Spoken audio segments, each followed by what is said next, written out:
Assalamualaikum warahmatullahi wabarakatuh. Perkenalkan, nama saya Ridho Rosada, kelas 9D dari MTSN 2 Garut.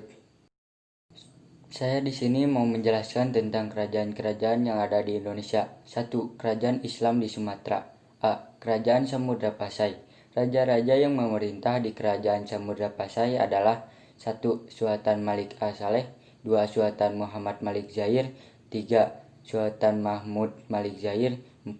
Sultan Zainal Abidin Malik Zahir, 5. Sultanah Nasrisyah, 6. Abu Zain Malik, dan 7. Mahmud Malik Zahir. B. Kerajaan Aceh. Kerajaan Aceh didirikan oleh Sultan Ali Muhayyad Shah pada tahun 1530.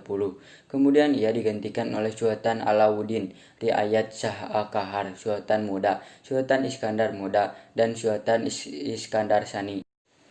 Selanjutnya nomor 2. Kerajaan Islam di Jawa. A. Kerajaan Demak, berdiri pada tahun 1500 sebagai sebuah kerajaan yang terletak di daerah Bintaro, dekat muara sungai Demak, yaitu Raden Fatah sebagai pendiri raja pertama, yang kedua Pati Unus, dan yang ketiga Sultan Trengganu, dan yang keempat Sunan Prawoto. B. Kerajaan Mataram. Islam Mataram berdiri pada tahun 1586 dengan raja pertamanya Sutawijaya yang bergelar Penambahan Senopati. Ia wafat pada tahun 1601 dimakamkan di Kota Gede, Yogyakarta, lalu digantikan oleh putranya yang bernama Mas Jolang atau Raden Mas Rangsang. Sultan Agung Mataram mencapai kejayaan pada masa Sultan Agung. Pengaruh Mataram memudar setelah Sultan Agung meninggal pada tahun 1645.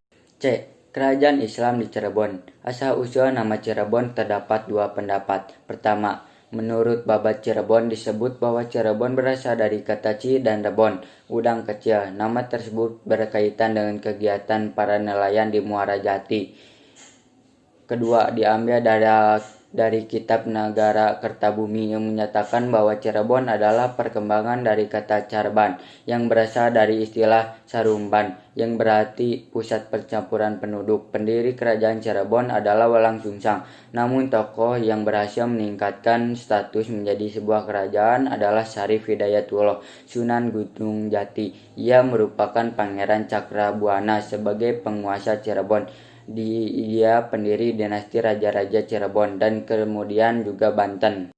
Selanjutnya yang terakhir, D. Kerajaan Islam di Banten. Kawasan Banten yang dikenal pula sebagai sebutan Banten Girang merupakan bagian dari Kerajaan Sunda.